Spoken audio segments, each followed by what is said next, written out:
Några har kanske varit på någon session innan, men i alla fall så har vi bjudit in lite folk som vi tycker är intressanta inom olika ämnesområden.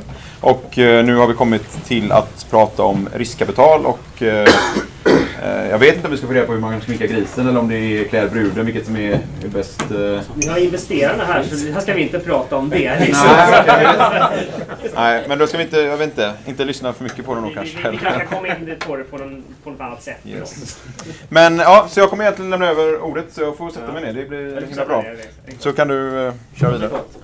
Hej och välkomna. Vad trevligt att se så många här. Jag tycker att vi borde ha blivit uppgraderat till ett större rum redan från början. Det borde du insett här, Rickard. Jag heter Johan Jörgensen. Jag är entreprenör och investerare inom digitala medier. Och jag har glädjen att leda den här panelen idag som består av 3 stycken otroligt kvalificerade personer. Vi har här, vi kan börja med dig i mitten här, Magnus Wiberg, som har grundat Pricerunner en gång i tiden, som han gjorde en snygg exit till value-klick, tror jag. Hur många pengar var det? Hade vi behållit bolaget 2 år till hade vi haft 10 gånger pengarna mot vad vi fick. Men det var ju i alla fall... Det var en bra resa ändå. Ja, det var helt okej. Och idag så är Magnus på ett bolag som heter E-Equity, eller E-Equity.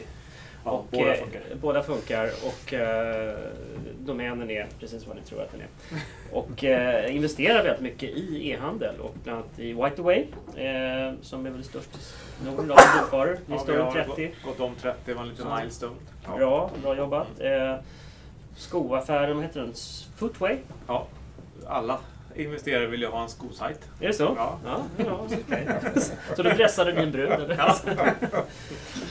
Ja. Och så Parell, som är stor e-handelsfinansiering på gång i november, förstått? Ja, jag tänkte slå ut Kicks på nätet som som den andra fullsortimentsleverantören. Just det, det är intressant. Vi kommer komma in på frågan om fullsortiment här senare idag.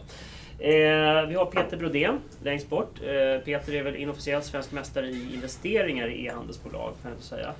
Peter har ju bolaget Aggregate Media, som de flesta av er säkert känner till, som är, vi har ju 6 fonder med mediautrymme från Sveriges alla stora annonsörer. Bra beskrivning av det kanske? Ja, någons medier i alla fall. Ja, och ni har gjort i massor av investeringar i olika bolag där tillväxt via media är en så här tydlig, jag tror det är över 100 bolag, va?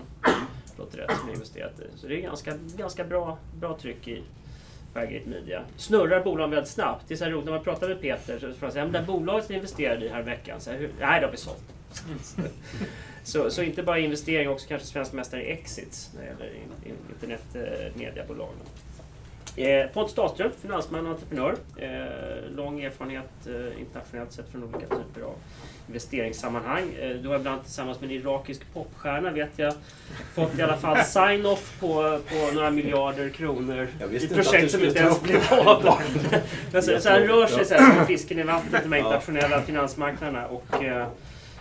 Men har även gjort ett hel del egna investeringar både via olika typer av VC-bolag som du har varit aktiv i och e-handel. Nu senast sitter du ihop finansieringen i Mathem. Stämmer bra nu. Ja. Och som sagt, jag är ganska glad att de är här. Jag är väldigt glad att ni är här. Hur många av er är e-handlare? Jag skulle inte ställa en fråga om den här konferensen, men hur många av er har tagit in investeringar redan och jobbar med investeringar? Ja, men det är bra. Är ni nöjda med era investerare? Man räcker upp handen i så fall. Hur många är vi planerar att ta in en investering i era bolag då? Okej, ja men det är bra. Då har vi i alla fall, de frågorna vi tänkte prata om idag, det är nämligen just frågorna kring investeringar och e-handel. Det finns ganska många olika aspekter på det. Man kan ju bara ställa frågan till panelen här nu då. Om vi har ett gäng här som ska investera, som vill att ni och andra ska investera. Hur ser det ut där ute? Är det lätt att få in pengar till e-handlare idag? Alltså det är svårare idag än vad det var när jag skulle resa pengar till Pricerunner 99. Okay. Då var det, vi gick ut till 10-8 sa jag. Så det var vems pengar vill vi ha? Det är ju svårare än så. Men det är ju... Alltså om du har kommit lite på vägen så skulle jag säga att det är inte så himla svårt. Det är inte det. Alltså att du har byggt... Säg att du har kanske kommit upp i en brytpunkt och omsätter 20-30 miljoner uppåt. Då är det ändå hyfsat. Det jobbar är mer i startuppskedet och tror jag att det är lite tuffare idag. Tuffare. Peter, du håller med? Ja, både och. Alltså, i startskedet så är det mindre pengar som behövs ofta. Och det finns ju idag inte någon etablerad kapitalmarknad får man väl säga inom det här. Inom just, alltså, när det är väldigt få private equity-bolag som finns. Och fonder finns ju inte kvar längre som det fanns på 90-talet. Och då är det ju privatinvesterare. Som här eller som andra. Och de kan ju vara med på mindre summor för att det är kul om inte att det är mer roliga pengar. Och av den anledningen så kan det vara lättare att få in någon eller ett par miljoner. Men att få in, så det vi kanske pratar om här, det är att få in 5, 10, 15 miljoner och då måste man ha kommit upp i rejäla storlekar för att kunna attrahera den typen av pengar. Så där är det väl. Sen så tror jag att om man ska vara krass, nu förstår man väl hela ämnet här för dagen. Men det är ju så också att e-handel är ju fantastiskt med den tillväxtmöjlighet som finns. Alltså det är väldigt snabb tillväxt i all e-handel. Men då, det är fortfarande bara handel. Och handel är ju inte någon rocket science, vilket gör att barriärerna inte alltså det är ingen teknikutveckling. Det är inte, så att det gör att möjligheten att tjäna jävligt mycket pengar är ändå begränsad. Skulle du hålla med om det, Pontus? Absolut. Jag tror också att man har idag börjat segmentera väldigt mycket inom just e-handelsområdet. För att någonstans ska man ta tillvara på den riktiga internetinfrastrukturen, då är det svårt att... Och exempelvis Mathem, du måste ha en enorm logistik. Du måste ha kylbilar, du måste ha leveranser, du måste ha inköpta varor, binder ett jävligt mycket kapital. En sak. Sen titta då på något annat om man nu som mer bygger på elektronisk överföring av någon form av elektronisk tjänst eller vara. Där tror jag det är väsentligen lättare. Burnraten är lägre, det är inte lika stora risker. De behöver inte ha in så mycket kapital från början. Du kan vända dig till en bredare marknad för att få in kapitalet. Så jag håller med i stort. Okej, gott. Men ser ni några så intressanta trender då? Några speciella sektorer av e-handel som är extra heta? Jag kan bara fortsätta kanske komma in på det ämnet också, men vad det gäller mat, det som är speciellt med mat, det är ett av mina bolag också tidigare som jag har sålt. Vad säger du på det? Nej, men det är just att vi kommer ju in i ett annat skede där man behöver bygga upp volym för att man ska attrahera ett kapital, så det följer ju det vi säger egentligen. Men det är att Mathem tar ett nytt grepp i en marknad. Man kommer in som en ny aktör. Man gör inte paradigmskifte, det är kanske för stort att säga, men man gör ett skifte inom en bransch. Och då blir det intressant. Då hittar man som e-handel, är man med och gör det där skiftet? Jag var med i Byjul och gjorde ett skifte. Om ni känner till Byjul. Det låter lätt, så här, lite roligt, så här, ett skifte. Ja, det är mycket roligt man kan göra med. Men där gjorde vi fått ta ansvaret nu. Just det, du är där. Bra. För där gjorde vi ett skifte egentligen då, där den stora grejen var att man kom in och tog och nu blir jag kommer man få någonting över med snart, men man gjorde så att kvinnor kunde köpa däck offentligt. Man utgick från nummerplåten istället för att man skulle titta på vilka däck man var intresserad av att köpa. Så man ändrade hela köpprocessen och då blir det helt intressant. Då gör man någonting helt unikt och då är handeln någonting mer än bara ren handel, utan då fyller man en annan funktion. Dessutom har man gått in nu lite som Mathem, att man har en infrastruktur. Nu kommer de ut med en bil och byter däck på din garageuppfart. Ja, om man blev polare med däckverkstäderna också kunde använda oss distributionspunkter och så bygger man upp det. Så har man sådana ingredienser i sin e-handel, då blir det mycket mer spännande. Och då attraherar man också lättare kapital som Mathem gör, för att man liksom gör det. Men det är intressant, så det handlar inte alltså enbart om att segmentera, sälja bara en sak, men göra det väldigt bra på nätet. Utan det handlar också om att knäcka om modellen lite grann. Det är så. Jag ska tolka er då. Det är riktigt, och det går ju fortfarande att uppfinna hjulet. Nu vet jag inte om vi får promota ett bolag som heter Funded by Me, men på tal om just samla in kapital till diverse, om det nu är e-handelsföretag som fokuserar på leverera grus eller däck eller något annat, eller om det är elektroniska tjänster som är lite lättare att smsa över dem än grus. Men Funded by Me har ju tagit fasta på att nå ut till väldigt, väldigt många, just för att hitta och täcka den nischen utav mindre kapitalansamlingar upp till kanske 10 miljoner, från 100 000 upp till 10 miljoner kronor. Så att vi tror att de ligger rätt på där. Så det gäller ju att vara innovativ naturligtvis. Alltså man kan vara innovativ på kapitalanskaffning lika väl som man kan vara på själva affärsmodellen. Jag tycker det är det viktigaste nästan. Om man tittar nu på tillbaka egentligen till det här, det är ju lite intressant fråga som man har här när man tittar på värderingen med e-handelsbolag. Det låter ju på er som det finns en ganska tydlig skillnad mellan vanliga e-handlare som bara har flyttat online från en shop egentligen till någon som faktiskt har börjat göra någonting helt nytt på nätet. Hur skulle ni vilja se på värderingen av e-handelsbolag? Är det så här, om du ska få till en riktigt bra raketvärdering, då måste du kanske göra någonting radikalt annorlunda också. Ja, alla ska resa pengar, ni får hålla för öronen nu, alltså inte får felaktiga bilder på värderingarna. Men det finns väl man bara säga att det behöver inte betyda att man behöver inte göra en omvälvning i en bransch för att man ska vara intressant som e-handel. Det var nog inte det jag menade. Utan det är ett sätt att attrahera kapital. Det behöver inte innebära, alltså det behöver inte bara vara tydlig med det.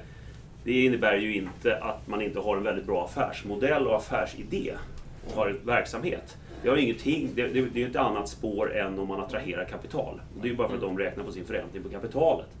Så man inte blandar ihop det här med om man håller på med något bra som blir framgångsrikt och man tjänar en jävla massa pengar än om man attraherar kapital, för det är två olika saker. Det är det ena. Det andra är ju att när du säger att du var inne på att sälja en produkt en annan nisch är ju, vad kan man ha för exempel där? Mitt favoritexempel är ett bolag som jag aldrig fick göra en investering i. Det är Taylor Store, heter de, va? Skjortgänget, han farbrorn är jätteduktig och har gjort jättebra jobb. Och han har ju distribuerat ut, alltså han har ju gjort en internationell produkt rätt omgående av sin skjortaffär. Vad de gör? Säljer skjortor, skräddarsydda och men de gjorde det direkt. De skalade upp, liksom, tog översta locket på Google hela vägen och körde det, för det spelar ingen roll, de görs ändå förmodligen inte i Sverige, de här skjortorna. Och de skickas direkt hem till kunden oavsett var du bor någonstans. Så det är ju jävligt intressant. Där har man skalat det på hela världen istället. Är det så? Gör vi fel egentligen i Sverige att vi fokar för mycket på hemmamarknaden då? Jag vet inte om vi gör det. Nej, jag tror inte att du får de här, så tror inte jag att ni fokar. Hur många är det som säljer till ett annat land än Sverige? Hur många är det som bara säljer till Sverige då? Ja, men det är de flesta här inne. Ja, men Christer är ju tvungen. Det går ju inte. Så att den handeln får inte räkna. Och säljer du svenska flaggor? Eller? Nej, det går väl utomlands. Men ett intressant just om värderingen på bolag. Vi tänker väldigt mycket. Vi har inte gjort lika många exits som herrarna här då. Vi har bara funnits 2 år. Men personligen har jag varit med i ganska många bolag där vi har gjort exits. Och en nyckel tycker jag lite är att man kan ha en strategi, och det är att gå på många marknader, men man var ganska liten på varje marknad. Alltså man når en nisch, ingen typ känner till den på någon marknad, men man har ändå en bra omsättning totalt, globalt. Den andra är ju att man försöker sikta på att bli någon sorts marknadsledare inom sitt segment på en begränsad geografi. Sverige eller Norden kanske. Och då skulle jag säga att båda kan vara rätt, men jag tror ur ett exit-perspektiv så är det ofta marknadsledaren som får mer betalt på samma omsättning. Så det kan man ju ha i åtanke. Är det så även på investeringen då, att den som är marknadsledare får alltid bättre värderingar? Än det är för att man tänker då i 2 steg. Att när vi ska sälja det här bolaget så är det bättre att vara störst i Norden, fast i en liten marknad. För att då är det mer naturligt för en Zalando eller någon annan stor tysk inom sitt segment att plocka. Om man vill köra Norden så tar man både hela bolaget, får man både management-team och en kundstock. Det tror jag. Du håller med, Pontus, eller? Absolut. Det är intressant där, vi är ändå inne på exit. Vi kan ju bara ta en liten fråga på det. Alltså, när man exitar de här bolagen, vem säljer någonting? Alltså, du sa Zalando, en stor tysk som gör samma sak, vill etablera sig i Norden. Jag ska säga att du har 3 typer av 3 stora typer av tagare av e-handelsbolag idag. Jag skulle säga att du har att du bygger upp en storlek och det är en annan finansiell aktör som köper dig. Till exempel, vi bygger upp ett bolag som omsätter 100 miljoner och sen kommer en stor private equity-spelare och ska ta det här bolaget från några 100 miljoner till ett par miljarder eller motsvarande. Sen har du den andra, och det är ju att det är en stor konkurrent som vill ta en ny marknad som kanske inte har presence i Norden eller något sånt där. Det skulle vara den andra. Och sen har du så att säga de fysiska aktörerna. Om man tittar, det finns ju ganska många brick and mortar retailbolag som har lagt många 100 miljoner på en e-handelssatsning som har gått åt helsike. Och då kanske det är smartare för dem att förvärva en e-handelsaktör som får vara stand-alone. Det är väl de 3 huvudgrupperna. Är det samma sak? Alltså, Möjligtvis kan man lägga till om vi försökte, och då tittar jag ju på det som investerare, men det är ju att sälja tillbaka till management. För att man just blir ett ganska bra bread and butter-bolag som det är jättebra affär och det tjänar pengar, men det kommer inte vara, då drar man tillbaka den. Så det är 4 klasser i sådana fall. Ja, det är intressant. Vad är det någon av de här klasserna som vi ser trenda ganska hårt just nu? Är det någon sån? Private equity nämnde du exempel. Man kan titta på Dagens Industri bara, de har ju inte uppmärksammat e-handel sen de här skjortplank, eller vad heter han? Dressmart. Sen han var igång, bara för att vi var jävliga mot honom. Det var ju, och sen så gick det 10 år och sen så skriver de hur bra det, alltså det är väl lite så här. Nu skriver de ju varje nummer nästan, så att nu börjar ju det vakna till. Och det är ju för att branschen börjar bli så pass stor så att den blir intressant på i BNP-mått liksom. Annars är det inte intressant att skriva om det. Men ni som är här, hur många av er representerar Bricks and Mortar-bolag som har gått online? Är ni renodlade e-handlare allihopa? Är ni e-handlare, någon av er som har skaffat en Brick and Mortar-butik? Inget sånt. Alltså det är renodlade e-handlare, det är ganska bra. Men det är ganska intressant att ingen av de stora firmorna här... Rickard, stämmer det på deltagarlistan också? Det är ingen av de här stora bolagen, handelsbolagen som är här? Nej, men alltså, här i det här rummet är det uppenbarligen inte det. Nej. Men alltså, vi har ju typ Bordershop på Stadium och det gänget, alltså indiska och sånt, de är ju här. Polarn och Pyret och sånt. Men de har fått sina investeringar tydligen. De har fått sina investeringar, okej. Men det är... Nej. Men backtracka lite grann igen där. När ni skulle titta på e-handelsbolag här, och så ser ni, kommer någon glad e-handlare här och säger nu vill jag ha investeringar här av er. Vad är det ni tittar på? Vad värderar ni hos de här entreprenörerna? Kan jag börja med Pontus? Jag skulle säga, nummer 1 så är det teamet naturligtvis. Teamet, innovationsförmågan, time to market. Och personligen, jag är livrädd för sånt som binder kapital. Jag har jobbat i finansbranschen jättelänge, hjälpte till att notera trade-doubler och hjälpte killarna som startade Spotify att sätta upp grundplattan för det och hjälpa dem med första affären och sådär. Sånt tycker jag är fantastiskt kul och funkar fantastiskt bra med rätt gäng. Men som sagt, livrädd för sånt som binder kapital. Så där har vi egentligen Mathem typiskt sett inte inte för att hacka på dig, men inte typiskt sett en sån investering som jag skulle ha gjort. Mathem binder inte kapital. Ja, lite grann. Massa kylbilar. Det är väl leasad antar jag? Köp nu. Det är bara finansieringslösning i sådana fall. Väljer att gå in i kapitalet för den skulle vara leasad. Men Pontus, vad fick du... Men då måste jag fråga dig, vad fick du ändra dig ifall Mathem? Ja... Min fru faktiskt. Ja, det är faktiskt sant. Vi nyttjar det där hemma och sen så, och det här var precis innan de skulle göra sin emission och sen frågade jag en kväll, ja men det här var jättegott, det var trevligt och sådär, var kul och barnen hjälpte till att laga mat. Alla 3 faktiskt, även minstingen, även om det blir lite kladdigt då. Och så berättade hustrun då att det var Mathem och det tyckte jag. Fan, om det funkar så bra hemma hos oss, då borde det fan med funka. Så trixet är att marknadsföra sig till direkt med sina produkter mot investerarna först då? Så. Ja, i just det här särskilda fallet så var det väldigt framgångsrikt. Ja, absolut. Okej, men det var alltså så en direkt användarupplevelse som fick det? Ja, det. Sen känner jag Thomas Kull sen innan vi har suttit på några middagar och pratat och han verkar som en väldigt vettig person liksom, och bra driftig på alla sätt och vis. Så det var 2 aspekter. 2 aspekter, en social aspekt, du lärde känna entreprenören, bra team och sen så produkten. Samma sak för dig där? Alltså, det jag gillar med e-handel och e-handel när jag tittar på case är väldigt mycket alltså, det slår ju alltid tillbaka på personerna som driver det här och som brinner för det. Och, men alltså e-handel, jag gillar ju, det är få e-handelsbolag där man har lyckats när man inte har varit detaljorienterad. Så det är något som jag tycker, och jag tror merparten här är väldigt mycket med i massa processer i sitt bolag. Alltså man är med överallt egentligen. Och det är också synonymt tycker jag med att man ska lyckas med e-handel. Du måste ha koll på alla detaljer. För e-handel handlar om att skruva, testa och sen i vissa fall krävs det kapital för att kunna ha ett väldigt brett sortiment, för det är väldigt mycket långtidsstrategi och så att det är att en e-handlare märker man ganska snabbt liksom, om man har koll på detaljerna. Jag gillar när man har koll på detaljerna, för då blir man framgångsrik. Och det märker du, för du testar själv då antar jag innan du går in, skulle du gå in i ett bolag? skulle du testa det själv som kund? Eller? Alltså att testköpa och sådär, ja, absolut. Ja. Samma sak med dig Peter, det är samma sak. Det skulle vara lättare att hitta på någonting nu, bara för att säga någonting annat. Men jag måste hålla med om att management är det absolut viktigaste. Det är bara där det sitter, det är den på alla 3 första eller 5 eller 10 första. Sen också håller med om, jag håller med om management, men också att man gör ur ett investerarperspektiv hemläxan om marknaden också. För det här är ändå, vad det gäller när du pratar om Spotify, då skapar man en marknad. I handel, vi skapar inte så mycket marknader, utan vi tar av någon annan, eftersom det här är marknaden som inte växer så mycket längre.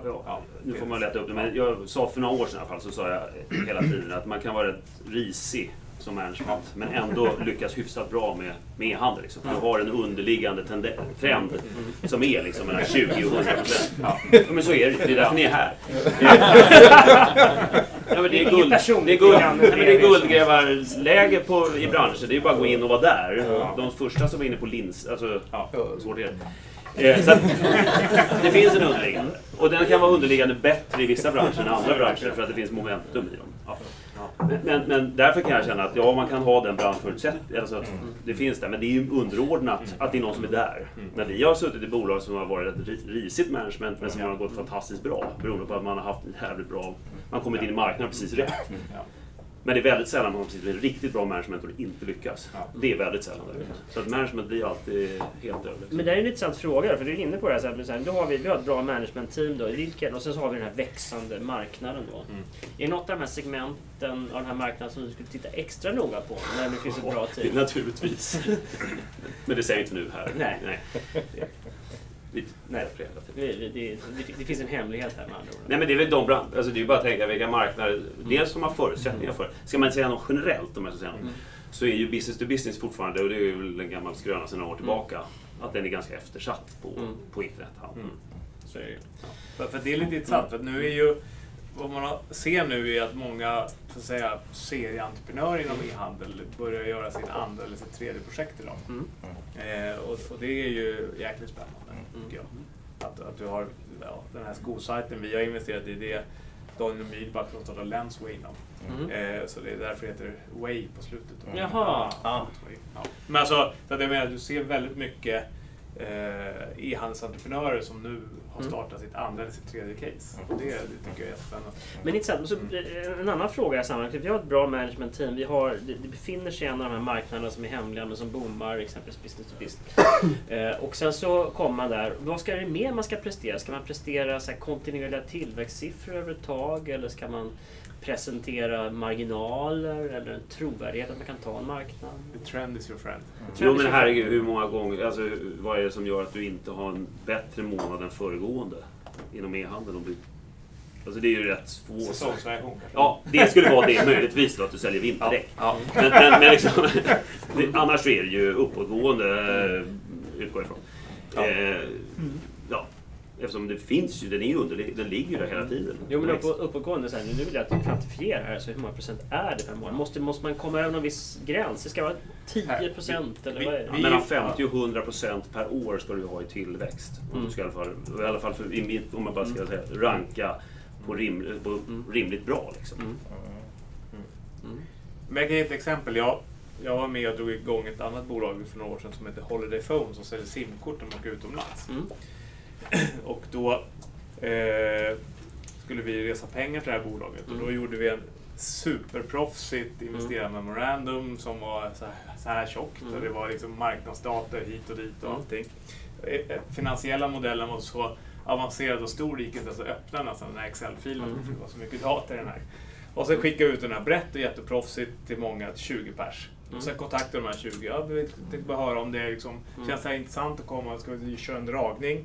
Ingen av de här 20 hade öppnat det. Så då ändrade strategi, vi gjorde en ny teaser. Där vi hade, det var egentligen bara en Excel-chart med en försäljningsutveckling som var så här. Som var actuals, inte plan. Och så skickade vi ut den, och så några rader om vad vi gjorde. Skickade ut den till 4 stycken, det här är lite kortare, det är lite mindre krets. 3 av dem sa ja samma dag. Så det menar att the trend is friend. Alltså investerare är inte så jäkla... Vi försöker verka smarta, men det är... vi vill se en försäljningsutveckling som är så. Helst ska den vara Lönsamheten skulle komma någonstans där bakom. Ja, men nu pratar jag mer tillväxt. Ja, precis, ja. Men då ska det vara, sen ska vi som verkar smart och räkna ut några år i tiden och då kan vi räkna hem vår investering. Just det. Så att det är bra. Så det är bara trenden. Trenden ska fram. Det är samma sak, men ska vi se marginalerna? Ska de ticka uppåt också hela tiden? Du ska ju kunna bevisa att någon gång i tiden kanske du ska kunna tjäna pengar. När du då inte vill investera i tillväxt utan vill investera i att till exempel det finns ju de som alltid köper era portföljer, Redane. Så ni har en köpare av allting. Det är jättebra. Men alltså, men de tar ju många på åt gången så blir mindre pappersarbete. Men de är ju väldigt duktiga på att när de ska sälja ett bolag så är de väldigt duktiga så att säga skruva om modellen så att istället för att växa med 100% och göra plus minus noll resultat så skruvar de ner till 70% tillväxt men gör jättefina ebit-siffror. Intressant. Hur många av er har sålt e-handelsbolag förresten till någon gång? Alltså, vad sålde du för någonting? Bolag som heter drytrend.com. Okej, som gjorde... Vi säljer allt för badrummet, från skönhetsprodukterna i badrumsskåpet till toalettfärgerna. Du har träffat Aggregate Media någon gång. Vi började med att ta in mediekapital via Firm Factory Network och investerade och växte ganska snabbt. Och sen hade vi inte kapital själva att fortsätta med TV. Och kom då i kontakt med IRH som äger oss idag. Okej. Men du är inte inne på samma bolag fortfarande? Det är inte så att du har gjort en ny resa, ska göra en ny resa nu? Ja, snart. Serieentreprenör. Men det är bra, för det är också en sån här checkfaktor. En annan fråga lite grann det här, vi var inne på en tidigare med specialiserade kontra breda e-handlare. Jag tycker det verkar liksom så här blåbärsplockarutrustning.com. Liksom det verkar, vi har fått väldigt mycket väldigt hårt specialiserade e-handlare. Är det som är trenden? Är det som är grejen? Eller är det så här någonting annat? Alltså Whiteway, ni säljer allt. Vi säljer mest solpaneler i hela Danmark just nu. Det är en trend. Det är en trend. Nej, men jag tror att det är, för att svara som en politiker så tror jag på båda. Alltså men det är lite också, alltså om du vill ha det som ditt eget bolag och gör det jäkligt fint men till exempel inte ta in så mycket riskkapital, då är det ganska skönt att vara nischspelare. Vill du däremot vara jättebred, då kräver det ju att du har working capital, att du har ett tillgång till kapital och kan göra en Zalando liksom, och sälja, eller bli som Amazon i slutändan, säljer allting. Men du behöver ha muskler för att kunna göra det. Så jag tror det hänger ihop med finansieringen. Fast jag tycker att man glömmer bort hela dropship-möjligheten som finns och då har man inte den där problematiken. Så att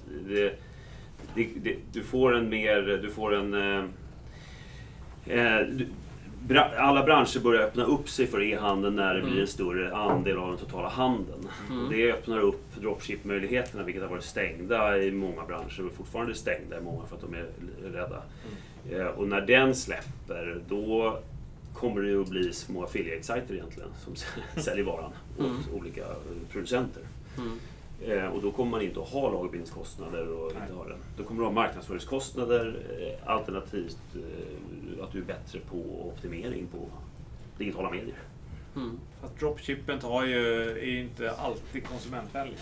Alltså titta på Bygg Hemma och Excel-bygg till exempel, de har ju samarbete och Bygg Hemma har ju väldigt lite lagerförda produkter. Ja, det är mitt bolag, det är gammalt bolag. Ja, men när du som konsument beställer från Bygg Hemma får du 5 leveranser. Det är inte optimalt.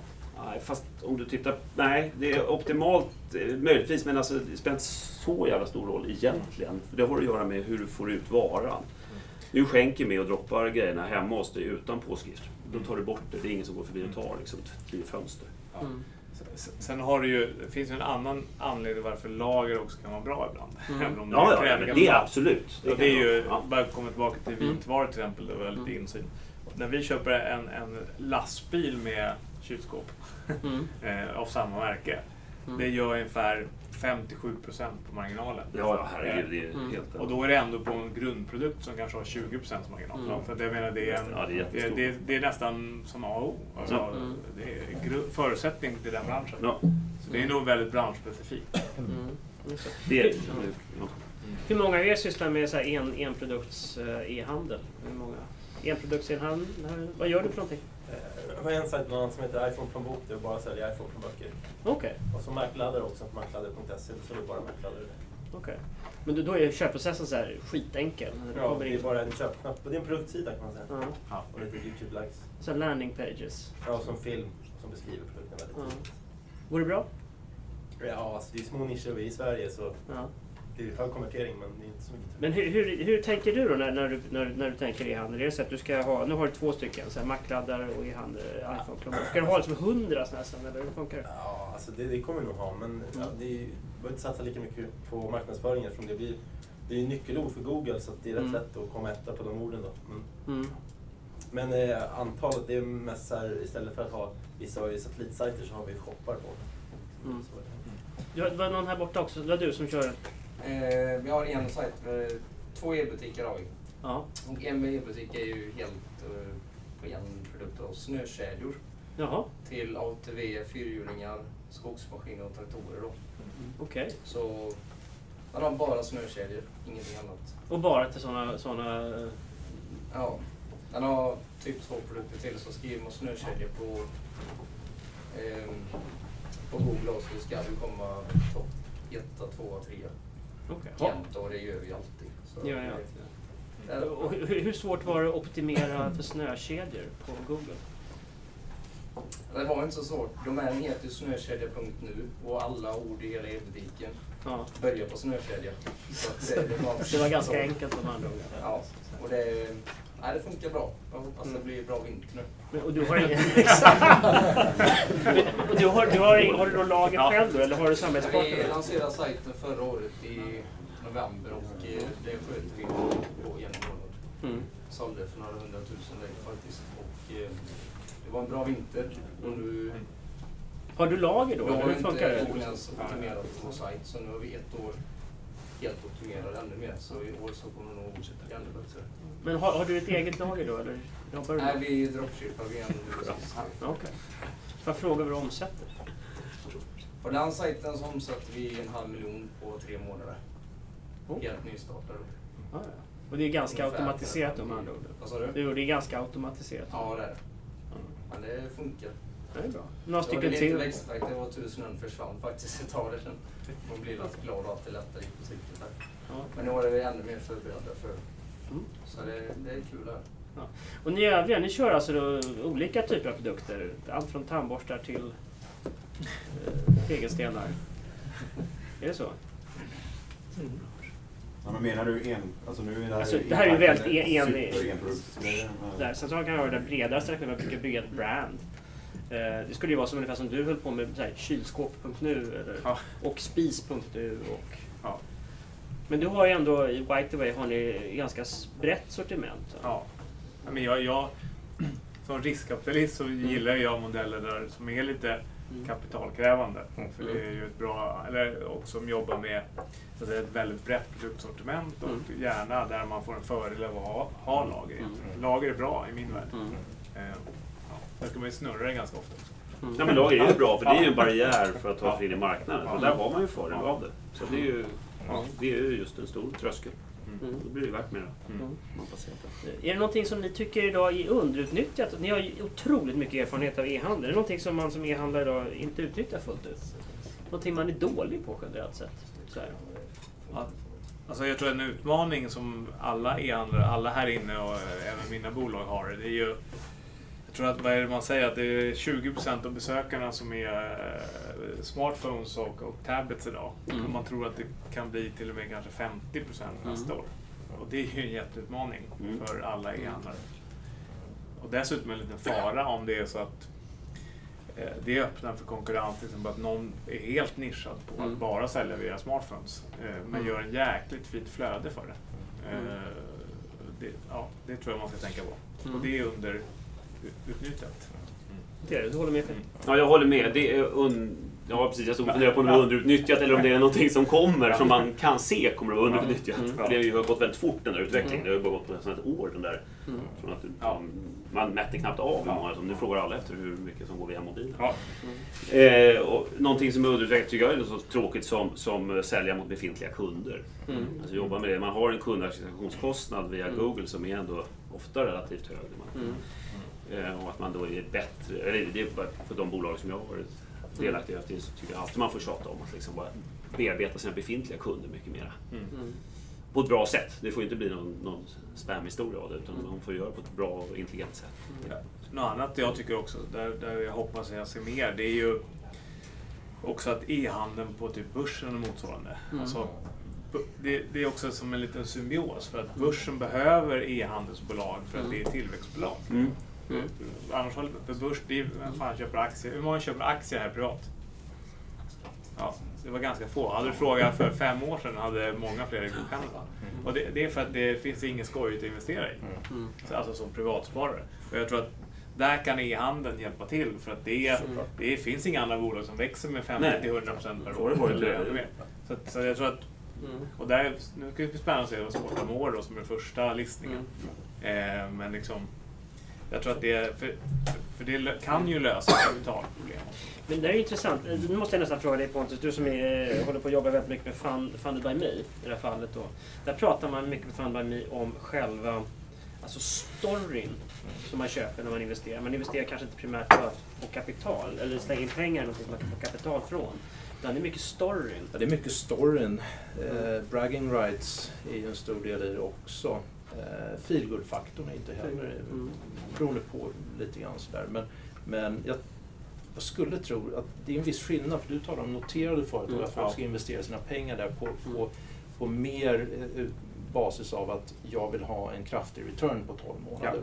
Medan när man tittar på Funded by Me som fyller det här gapet och finansiering för startups och de som har kommit medium long term. Där är det en annan. Det är mycket mer, tror jag. Magkänsla, feelgood, hjälpa till, det är vänligt, bragging rights. Bolag från hemorten och sånt där. Exakt. Jag var med, jag var där. Men sen, det är klart, även slutändan så vill man nog ha lite return där också. Men jag tror att den kommer ganska långt ner på skalan jämfört med sådana här andra case. Men det är diametralt olika världar, skulle jag säga. Ja, men det är lite intressant frågeställning till ändå, för att om vi tittar, det är så många här och det antar jag för att ni är intresserade av investeringar på ett eller annat sätt i de här e-handelsbolagen. Och då finns det egentligen, som jag ser när jag tolkar i den här panelen, att det finns 2 stycken vägar. Antingen ser man till att man har ett jävligt bra investeringscase och då sitter man på rätt marknad, den hemliga sektorn som inte ni vill prata om. Man har rätt marginal, man har rätt team, man är återfallsentreprenör och så vidare. Eller så kan man ha en otroligt skön produkt som är en riktigt bra story som ger någonting annat än kanske avkastning. Då är det liksom snarare Funded by Me som kan vara en bra källa till kapital. Men man får liksom vara noggrann då hur man väljer att approchera sin kapitalmarknad och tala med den på det sättet som man tror är vettig för den. Ja, absolut. Sen skulle man ha en jäkligt klar bild, men det ligger ju i korten av vad man vill göra med sitt bolag och hur lång tid man vill spendera tillsammans med sitt bolag. En del har ju utgångspunkten att de ska göra det här till döddagar, och en del gör det faktiskt också. Och en del vill bygga någonting på 3 år, jobba järnet och sen ta paus 1 år och sen göra samma sak igen. Så jag tror att man måste ha en väldigt klar bild, men som sagt, det ligger i korten för att lyckas ändå. Nu ska jag säga, är det några frågor förresten från er? Ni får ju bara bryta in här. Kör. Ja, ni sa om bra management kommer på plats 1-10 på er lista. Följdfrågan blir i så fall, vilka är nyckelpunkterna i bra management i så fall? Vad är det ni kollar på bakom ryggen? Stark drivkraft,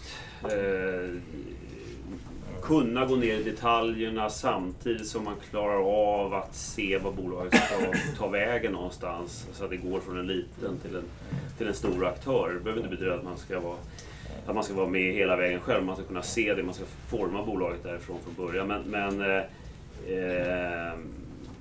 vad ska man säga, att ha en starka drivkraften tycker jag är, och den behöver inte innebära timmar, tvärtom, utan det handlar snarare om att man lever med bolaget.